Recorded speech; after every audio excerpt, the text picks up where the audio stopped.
Heyo everybody, Haku here with my review for Season 2 of Bungo Stray Dogs and the Hitori Ayumu OVA. I've been trying to hold off on Season 3 until I can do this review, so I've been holding myself back, but I did watch the movie Dead Apple. I'll be doing a review for that separately though.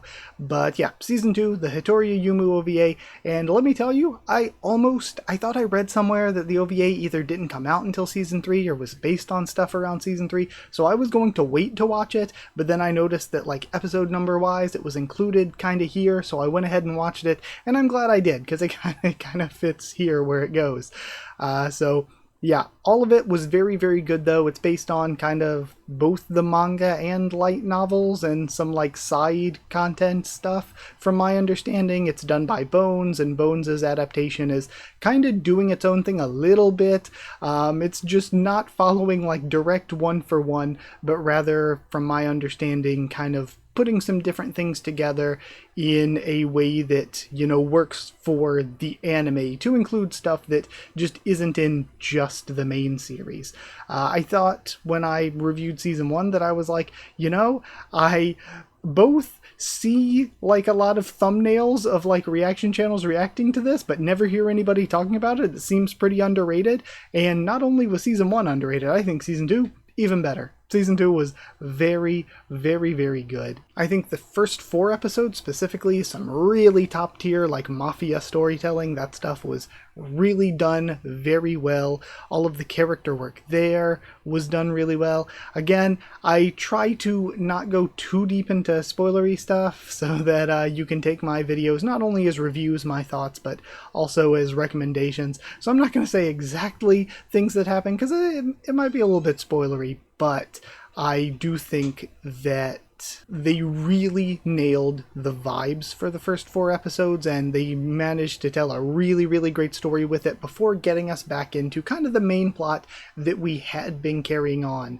And on top of that, episode 1 started out with like a topless lolly scene. You had lolly fan service, episode 1, and I didn't think about it until like watching this, taking my notes on it and everything. I was like, you know, well, Maury's keeping the rent low, but also I was like, it's crazy how many of like the best anime ever have lolly fan service, and like episode 1 or the first few episodes, I was like, it's kind of the opposite of a red flag. You know, some things you see that are like red flags or like a mining canary or something. Apparently lolly fan service is the opposite of that. Apparently it's a green flag, because so often you'll get hit with that in episode 1 and the anime is like one of the coolest things ever. So beyond that though, when we're talking about the characters here, we have the guild coming in. They had a little bit at the end of season 1, but they were our main villains here, our main antagonists, and they were really good characters. I really liked them a lot. And not only did we have new characters that I really liked a lot, but we took existing characters, some of whom we just saw a teeny bit in season 1, some of our characters that we actually got like full episodes for in season 1, and we elevated them a lot. I feel like season 2 elevated the characters that already existed by a ton for me, because there were characters that I was kind of like, they're whatever, they're more on the generic side, or I don't really care about them that much. That after season 2, I'm like, okay, no, they're really cool. I really like everyone at this point. A part of that I can probably credit to the pacing being incredible. The pacing is so good. It feels like a million things are happening every episode. So much is happening, and that leads into the production, because not only the direction, but I think that the animation is very, very good. It's very consistent, and I think that's a good thing, because in more recent years, we have just had anime that look absolutely, absolutely gorgeous, but I think that, especially for something that was a few years ago, it's nice to have stuff that is just really good throughout. And honestly, you know, not to talk about the movie before I get to it, there were some parts in the movie where I was like, I don't know how that scene looked. But season 2, I think, looked great to me personally. The music was very well done. And I think what Bungo Stray Dogs does incredibly well every single time is the direction.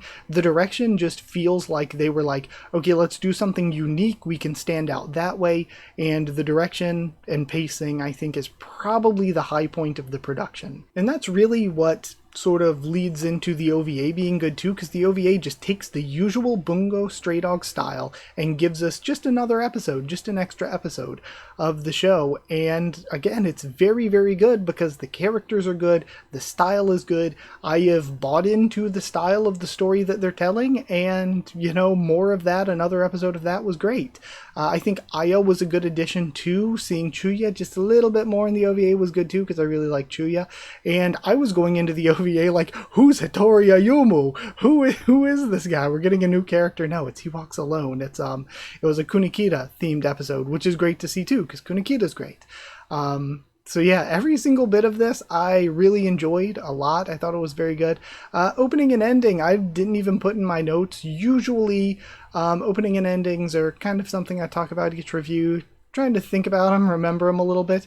The opening, I think I was pretty meh on for this one. It was different from like the first 4 episodes to going forward out of there, I believe. And either way, I was kind of meh on the opening, I feel like, but the ending I remember liking a lot.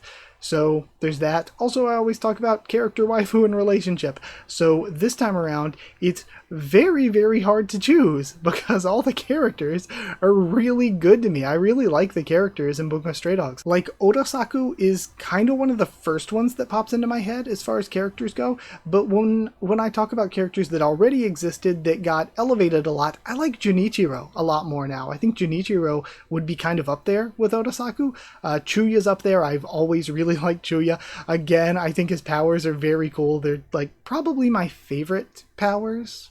Maybe, probably, in the show. Mori as well. I really liked Mori. Mori was a fun character, and something I said in my season 1 review, I was like, oh, people might not like me for saying this, but I'm not into Dazai that much. I think he's a little bit of a Tumblr sexy man type. I think he's a little over the top at times, but after this, Dazai is one of my favorites, and after the movie as well, he still has moments where I'm like, okay, it's a bit much. Oh, brother, that's a bit much. But I really like Dazai now. I have turned around from thinking, you know, I don't like this character that much, to no, I'm bought in. I really like Dazai now. As for Best Girl, I said last time in Season 1, if I'm Junichiro, Best Girl is Naomi.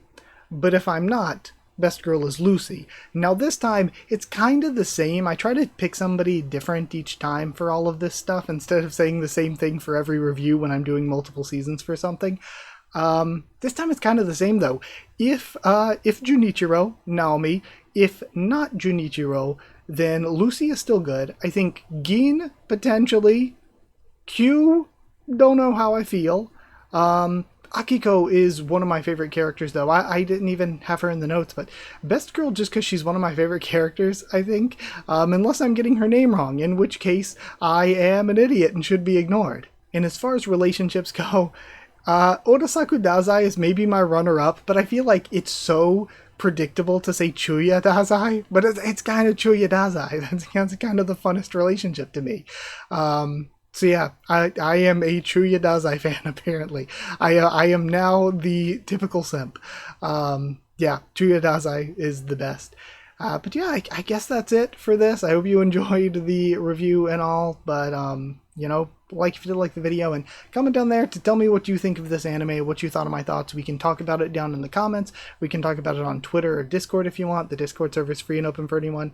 If you would like to, let me go to this. If you'd like to help the channel by sharing it around or by dropping a super thanks, it's appreciated. If you'd like to help the channel and also get your name at the end of videos and get One Piece videos a bit early, you can hit join down below to become a member. Go to patreon.com/Haku of the Tubes, or a link will be in the description to become a patron. You can yeah, help the channel and also get this. So thank you to people who are already chosen regulars and members and patrons. Chosen regulars: Evan Hawley and Bertie Wooster, Magical Girls, FRNono, JA and VD Band, Cherryton Students, David Langstaff and Folded Ghoul, Slayer Candidates, SG and Stan Cedar, and Pure Elements, Pate Ariel, and Elsa the Storyteller. Thank you so much for watching. Thank you all, and I'll see you all next time.